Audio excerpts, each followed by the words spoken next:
Hello दोस्तों, मैं हूं आपका दोस्त एडवोकेट शिवेंद्र प्रताप सिंह। आज हम बात करेंगे कि दहेज का मुकदमा हो और दहेज के मुकदमे में रिश्तेदारों का नाम जोड़ देना आम बात हो गई है। रिश्तेदारों का नाम, परिवार वालों का नाम, साथ ही साथ पति का नाम तो ऑलरेडी रहता ही है। तो इन सब की जमानत में क्या दिक्कत होती है और क्या दिक्कत नहीं होती है, कितनी आसानी से किसकी जमानत कितने टाइम में होती है, वो हम बात करेंगे। सबसे पहले तो आप ये जान लीजिए, किसी के ऊपर भी दहेज का कोई मुकदमा होता है तो उसे टेंशन लेने की जरूरत नहीं है, ना ही किसी भी प्रकार का कोई भी पैसा फिजूल का खर्च करना है। खास तौर से थानों पर अक्सर डिमांड रखी जाती, ये कर देंगे, वो कर देंगे, चार्जशीट से नाम हटा देंगे, धारा कम कर देंगे, दुनिया भर के बहाने बता के आपसे पैसे ऐंठे जाते हैं। ये जेल चले जाओगे, ऐसा आपको बता दे कि दहेज के मुकदमे में अगर आप विधि पूर्वक उसका अनुसरण करते हुए आप उस मुकदमे को हैंडल करेंगे, उस मुकदमे में अपीयर होकर उस मुकदमे का डटकर सामना करेंगे, तो किसी भी कारण से आप जेल नहीं जाएंगे, किसी कीमत पे जेल नहीं जाएंगे। पहला काम। दूसरा, आवाज आई है कि सबसे बड़ी बात जो टॉपिक होता है कि लोग ये पूछते हैं, ये सवाल आता है कि जमानत में कितना पैसा लग जाएगा। तो आपको हम बता दें, पति के अलावा रिश्तेदारों की जमानत और सास ससुर की जमानत या और भी किसी की है घर में, ननद की जमानत, पति के अलावा किसी की भी जमानत आपको बता दें सिर्फ एक डेट पे होती है। सिर्फ एक डेट पे, जिस दिन सरेंडर करेंगे उसी एक डेट पे जमानत हो जाएगी और लोअर कोर्ट से हो जाएगी।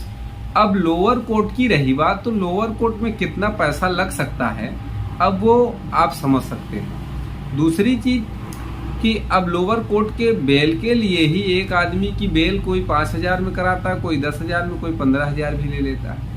अब आपका केस कैसा है, आपके वकील साहब कैसे हैं, किस तरह से आप उनको डील करते हैं, या कोई आपसे कैसे हैंडल करता है, कोई 3,000 4,000 में ही काम कर देता है, कोई 2,000 में काम कर देता है। वकीलों का कोई ये नहीं है कि भैया हम इतने फीस लेंगे।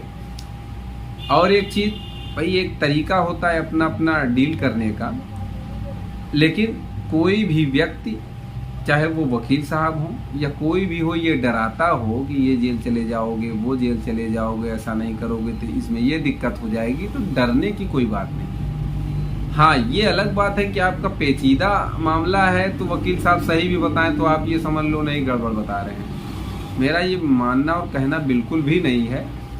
कोशिश तक हर वकील सही बात ही बताता है आपको।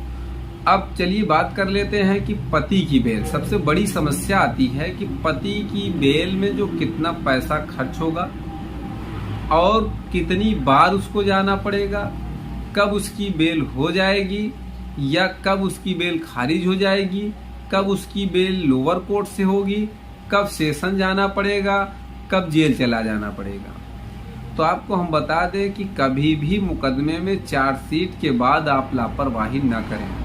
अगर लापरवाही करते हैं तो चाहे वो पति हो, चाहे वो साथ जितने भी लपेटे में हो उस मुकदमे में, कोई भी हो, सब जेल जा सकते हैं। तो कहने का ये मतलब, अगर मुकदमे में अपीयर ना हो कि आपने लापरवाहियां शुरू कर दी तो आप जेल जाने के लिए, जेल की हवा खाने के लिए ज्यादा पैसा, एक्स्ट्रा पैसा खर्च करने के लिए तैयार हो जाए। देखिए, कोई भी वकील पैसा एक्स्ट्रा नहीं लेता है, लेकिन उसका होता क्या है कि भाई उसका काम होता है, इसलिए पैसे ज़्यादा लग जाते हैं। अगर आपका काम पेचीदा है तो पैसा ज़्यादा लग जाएगा, और काम सरलता पूर्वक से जब होने लायक रहेगा तो वहाँ पे पैसा कम लगेगा। जैसे ही आप अपीयर होते हैं, बेल करा लेंगे तो कोई दिक्कत नहीं आएगी, नॉर्मल खर्चों पे आपकी बेल हो जाएगी। पति की बेल मैं बता दूं, सबसे पहले एंटीसिपेटिक बेल के बारे में भी हमने बताया है, ये भी कर सकते हैं। रेगुलर बेल के लिए भाई, रेगुलर बेल आप कराइए, सीधा सरेंडर करिए कोर्ट में, लोअर कोर्ट आपकी अंतरिम बेल कर देगी। अंतरिम पे आप 2-4 डेट जाएंगे, मीडिएशन वगैरह चलता है, जो भी है मीडिएशन में अगर बात बनती है तो भी, नहीं बनती है तो भी आपको तुरंत बेल पे रिहा कर दिया जाएगा। फाइनल बेल लोअर कोर्ट ही कर देती है, पति की भी बेल लोअर कोर्ट करती है। अब बात कर लेते हैं, अगर आपके मुकदमे में एनबीडब्ल्यू जारी है, एनबीडब्ल्यू जारी है तो लोअर कोर्ट फिर भी, सोचिए बीडब्ल्यू नहीं एनबीडब्ल्यू, गैर जमानती वारंट, अब जारी होने के बाद भी आपकी बेल लोअर कोर्ट ही कर देगी। फिर सेशन की क्या बात है, अगर आपके मुकदमे में 377 भी ऐड है, कहने का मतलब 498 तो लगा ही है, उसके साथ ही चार्जशीट सबमिट हुई और 377 भी है, तो आपको सेम डे प्रोसेस में जाना पड़ेगा और सेशन बेल कर देगी।